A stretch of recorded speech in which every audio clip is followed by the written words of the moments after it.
घायल हुआ सर धक्का मुक्की में, बीच बचाव में धक्का मुक्की में उनको लग गया, काउंटर में, मेडिकल के काउंटर में, उसी में लग गया, शीशे का था। एक व्यक्ति को लगता है जी, दूसरे व्यक्ति कैंची सर चलाए, कैंची चलाए मेरे भाई पे, लेकिन वो लग गया सर किसी और। अब मामला उठ रहा है कि थाना अध्यक्ष के कार्यशैली पर सवाल उठ रही है, चौकीदार के कार्यशैली पर सवाल उठ रही है और कहा जा रहा है कि थाना अध्यक्ष नशां हैं।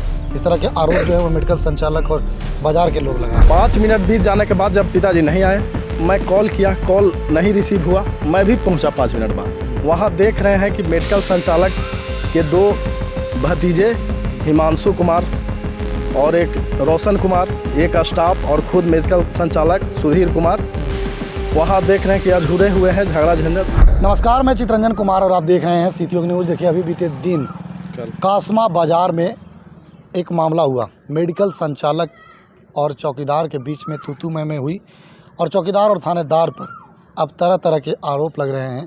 उन्हें निलंबित करने की बात कही जा रही है। चौकीदार पर आरोप है कि मेडिकल संचालक और मेडिकल संचालक की मां और मेडिकल संचालक के एक और सदस्य के साथ मारपीट की गई है और उन्हें मार करके बुरी तरह से जख्मी कर दिया गया है।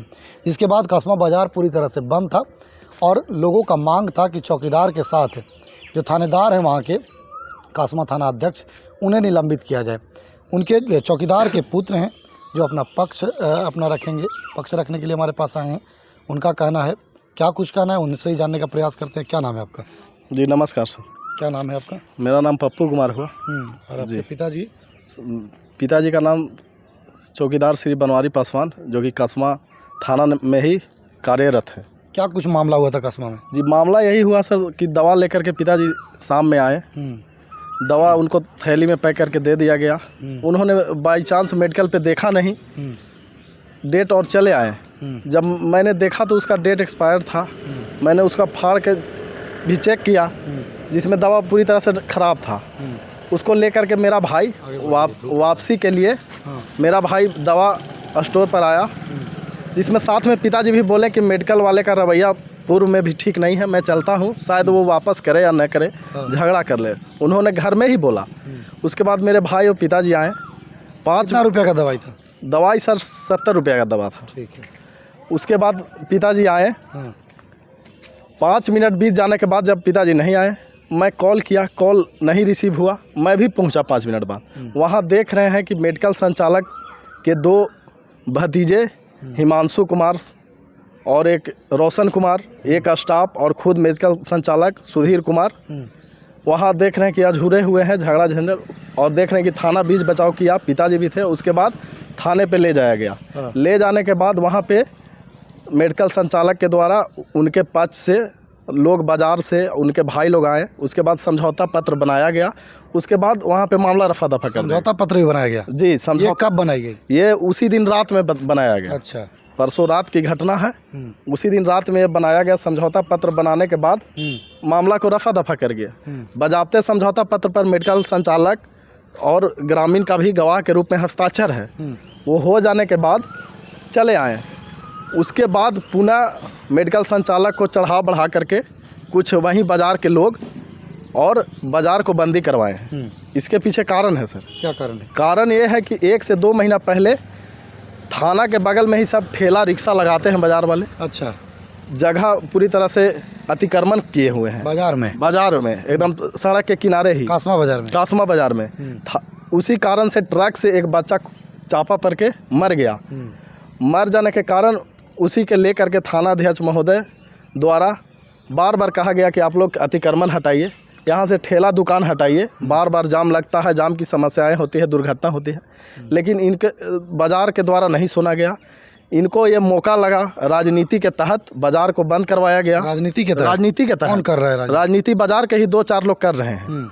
और राजनीति इसलिए कर रहे हैं ताकि थाना अध्यक्ष महोदय को डराया जाए, उनसे ये डरे और हम लोग का जो अतिक्रमण है वो नहीं हटे, हम लोग रुपया पैसा कमाते रहे। जाम की समस्या बनी रहती है? जाम की समस्या हमेशा बनी रहती है। थाना है, बगल में लोग आते जाते रहते, आवागमन है, और बगल में ही थाना के दुकान लगा करके पैसा कमाना। उससे थाना अध्यक्ष महोदय बार बार रिक्वेस्ट करते रहे कि आप लोग ठेला रिक्शा थोड़ा साइड हटाइए, लेकिन और उनको बदनाम करने के लिए थाना अध्यक्ष महोदय और चौकीदार के बात रही चौकीदार को, तो मेरा पिताजी इसमें बीच बचाव किए हैं। उन्होंने किसी को हाथ नहीं छोड़ा, जबकि समझौता पत्र में भी। घायल कैसे हुआ वो? घायल हुआ सर धक्का मुक्की में, बीच बचाव में धक्का मुक्की में उनको लग गया काउंटर में, मेडिकल के काउंटर में, उसी में लग गया, शीशे का था। एक व्यक्ति को लगता जी, दूसरे व्यक्ति कैंची सर चलाए, कैंची चलाए मेरे भाई पे, लेकिन वो लग गया सर किसी और के, उन्हीं के आदमी का लग गया। बताया तो जा रहा है कि 3 लोग घायल हैं। 2 लोग घायल हैं। अच्छा, 2 लोग जी, एक मेडिकल संचालक और एक उनके भतीजे हैं सर, उन्हीं को। तो एक तो सर धक्का मुक्की में सीढ़ी से गिरे और एक सर चलाए उसी में काउंटर में लग गया। इस तरह से 2 लोग हुए। अच्छा। जबकि माइनर चोट है सर, कोई बड़ा इंजरी नहीं है, बस माइनर चोट है। जबकि थानाध्यक्ष महोदय द्वारा बोला गया कि अगर आपको मन है कि मैं FIR करूंगा तो मैं FIR लेने के लिए तैयार हूं। बजाते मेडिकल संचालक ने कहा कि जी न, मैं FIR नहीं करूंगा, एक जगह रहने वाले हैं चौकीदार साहब भी हम लोग का रात में बाजार का अगोरी करते हैं, सुरक्षा दुकान के करते हैं। इनके लड़के से गलती हुआ है, मैं समझौता के लिए तैयार हूं। बस थानाध्यक्ष महोदय से यही रिक्वेस्ट है कि इनको समझा दिया जाए। समझौता पत्र के तहत लिख पढ़ करके बजाते साइन करके गवाह के माध्यम से मामला को रफा दफा कर दिया गया। मेडिकल संचालक ने भी उस पर अपना सहमति करते हुए हस्ताक्षर भी किया है, मैं आपको दे दूँगा। और उसके बाद मामला अब मामला उठ रहा है कि थाना अध्यक्ष के कार्यशैली पर सवाल उठ रही है, चौकीदार की कार्यशैली पर सवाल उठ रही है और कहा जा रहा है कि थाना अध्यक्ष नशां हैं। इस तरह के आरोप जो है वो मेडिकल संचालक और बाजार के लोग लगा रहे हैं। जी, कहने का मतलब है सर कि अगर आपके फेवर से कोई काम करे, जनता के कहने का मतलब है कि जो हम करें वो करने दीजिए। गलत भी अगर कर रहे हैं तो करने दीजिए। अगर आपके विरोध में थाना या चौकीदार अगर आप गलत कर रहे हैं उसके विरोध करें। सर थाना के सटे वॉलीबॉल का नेट गड़ा हुआ है, उसमें शाम में सारे बाजार के लोग बच्चे खेलते हैं। उस समय थाना अध्यक्ष महोदय बहुत बढ़िया है, लेकिन जब आपको ठेला हटाने के लिए बोल दिए तो थाना अध्यक्ष महोदय गलत हो गए। बात रही चौकीदार की, रात में आपको गश्ती करके दुकान की सुरक्षा करते चौकीदार, बिना हथियार के कोई मामला हुआ सबसे पहले पहुंचेगा चौकीदार। सबसे लाचार तो सर चौकीदार है। चौकीदार के न तो हथियार है और सबसे पहले गाँव में बुलाना उसी को है, झगड़ा समझाना उसी को है, रात्रि गश्ती करना उसी का है, नोटिस तामील करवाना उन्हीं के है और उन्हीं पर चढ़ भी बैठना है। अगर नहीं करते हैं तो वरीय पदाधिकारी उनको सस्पेंशन का डर है और करते हैं तो ग्रामीण से उनको हमला का डर है। ना तो उनके पास हथियार है ना कुछ है, लाचार भी हैं और काम भी उतना ही है। सबसे ज़्यादा काम चौकीदार कर रहे हैं। क्या चाहते हैं आप? मैं यही चाहता हूं कि जो गलत आरोप लगाया जा रहा है मेरे पिताजी के खिलाफ, चौकीदार के खिलाफ, वो सरासर गलत है। मैं वरीय पदाधिकारी सदर मदनपुर 2 और औरंगाबाद SP साहब से, पुलिस अधीक्षक महोदय से मैं यही रिक्वेस्ट करूंगा कि ये जो चौकीदार हाँ मेरे भाई से हुआ है, उनके द्वारा गलत व्यवहार करने पर मेडिकल सेंटर उनसे हाथापाई हुआ है, इससे मैं इनकार नहीं कर रहा हूं। लेकिन मेरे पिताजी ने दौड़ के थाना से प्रशासन को बुलाया और बीच बचाव किया उन्होंने, जबकि ये इसमें लिखा हुआ भी है कि उनके द्वारा कोई झगड़ा मेरे भाई के द्वारा हुआ है। मैं पुलिस अधीक्षक महोदय और तमाम जनता से चाहता हूँ कि उनका इसमें कोई रोल नहीं है। बजाबते उन्होंने तो प्रशासन के बुला करके इसमें समझौता करने का। धन्यवाद। कि चौकीदार और थानेदार की कोई गलती नहीं है, इनके छोटे भाई के साथ मेडिकल संचालक का झमेला हुआ, उसके बाद मामला को रफा दफा भी किया गया।